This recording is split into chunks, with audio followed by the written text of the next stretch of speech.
Yeah, so I was just listening back to the commentary that I made, full 10-minute long commentary, and I'm gonna spare everybody. I deleted it. I can't do it. You want to talk about unfocused droning on and on and on, and yeah, and but the thing was, and not actually getting to the thing that was. You know what I mean? So I need this to be a little bit more fun. I can't put my name. I can't slap my name on this having had it be so unfocused. What is it? Like I'm like tonight I'm just like let's you know what? Let's just bang this out. It's after midnight, but I'm still awake and alert enough, that I said if I get this done that I can get it to render while I sleep tonight. And it'll be good to go to upload it tomorrow morning and yeah, and all that good stuff. And then I hit play. I feel like I guess there's a warm up time or something, like a warm up period. Everything sort of needs a warm up. There's professional video game players. They need to warm up their hands. Me drawing, I don't usually warm up, but I really should. I'm not good at doodling though. Like if I try to warm up, I don't really like. I have a big project, and that's what I go for. But before that, like nothing comes to mind. Usually, if I start to sketch something just off the top of my head, it's always like a soda can. I don't know why. Um, let's see. I'm in the Midwest, and I got grief for saying soda.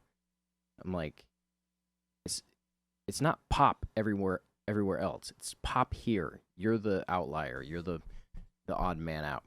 Um, so anyway, this what you're watching right now is a commission that I did.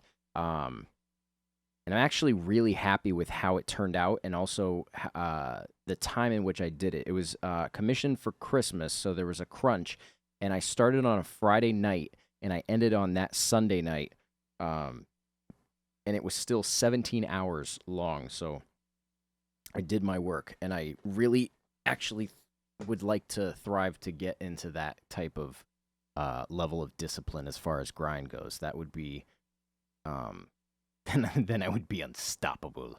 Let's see. Yeah, this one was a serious straight piece, and unlike many other ones that basically every one that I do, where I'm just sort of in there's a certain level of play and invention to placement and all that stuff. With this, I just sort of wanted to recreate what I was looking at exactly, including like all the way up to where the hat crops at the top. Everything as far as that goes. It's a different aspect ratio though. The picture that I made to picture, the reference picture. Um, but I ended up figuring it out. Um, let's see. There was a ton of challenges with this. One of which was the light sources that had me the first half of this, just like I either have to get over this or get comfortable with it, is that I'm going to be in panic mode the first half of the entire process. That's just a given. I don't know if it has to be though. I think the thing that's lacking is true confidence. Like at the end, I'll get the reward. I get that sort of feeling where something gives at one point, the turning point hits, and I go, okay, it's going to be all right. And then you're downhill coasting. And then you're just, it becomes fun. And so even right now, you could see that I'm getting somewhere with this, but I'm still, just completely panicked because it's not me recreating something that I'm paying homage to. I'm doing this for someone else, and it's a real like tribute. So the whole first, and quite no exaggeration, I kept telling myself, "You're in over your head. What have you signed on for? You're not going to deliver. You're not you're not going to do this justice." Even though I said that I would do this justice, I just turned on it. And I'm sorry if I'm sorry, but if an overly happy toddler is grinding your gears, you know what I'm doing? What am I talking about? I have a piece of Velcro right here, and I've been playing with it for who knows how many minutes. So I don't even know how many times you're gonna hear crunch, crunch, crunch, and then my kid is laughing in the background, and I'm concerned that somebody's gonna be like, "Shut that baby up," because if you don't have a kid, then a lot of people are like that. But anyway, so I'm apologizing for that while I'm All right, I'm putting that Velcro down. Let's see. So yeah, the light sources, there's an incandescent indoor light bulb from overhead. That's one light source. Then you have a brim of a hat obstructing the face, the light from that light source. That's another sort of lighting challenge. And then you've got, there's like the reflective light coming from the table in front of him. And then you have the outdoor light, which is a completely different sort of like tone or hue or whatever. And, I've been struggling with admitting this for a long time. I'm colorblind. And I just figure, why not just say it now and get it over with? It's like I question whether or not I should say anything. Is that going to keep people from wanting to, hire me and all this stuff? And it's like, this is why I draw digitally. Like, I'd rather just spill this crap out right here and now. That's why I draw digitally on a Wacom tablet and stuff, is because I have a color wheel right here that I can use, that I can, I know, basically, being a colorblind person.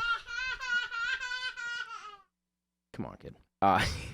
Basically, being a colorblind person, I can't trust my eyes. I can't trust what my eyes see. But if you see this color wheel down at the bottom right corner of the thing, I sort of learned color technically.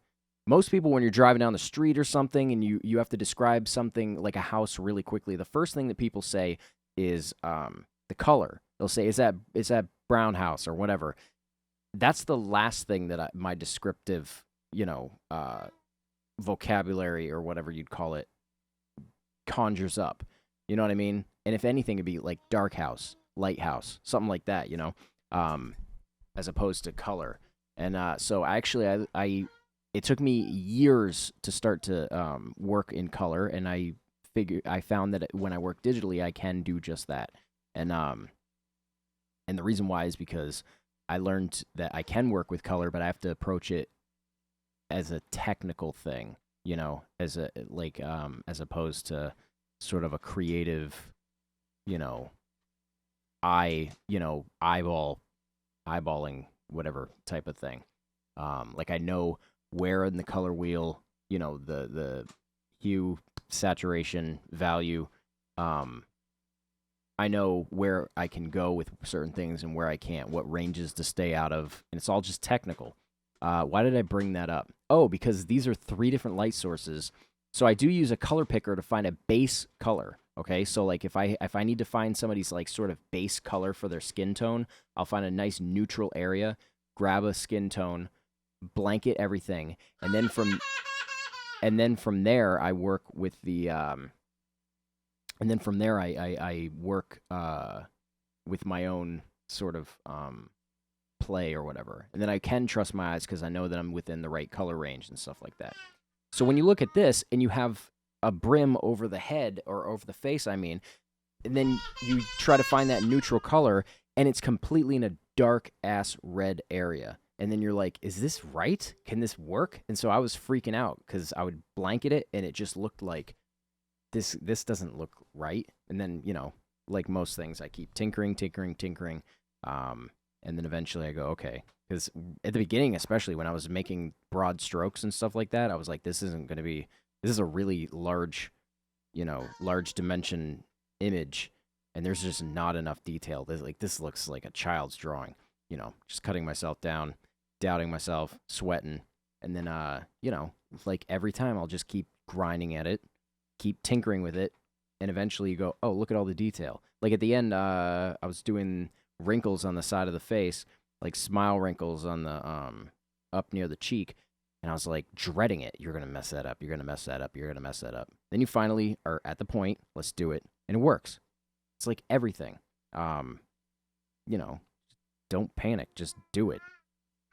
Just do it, and the reward will come. I don't know. So yeah, I think re-recording this, I definitely got a lot more toddler screams going on. But I also feel like I missed a couple of points. That's okay. Let's see. What else was I gonna say?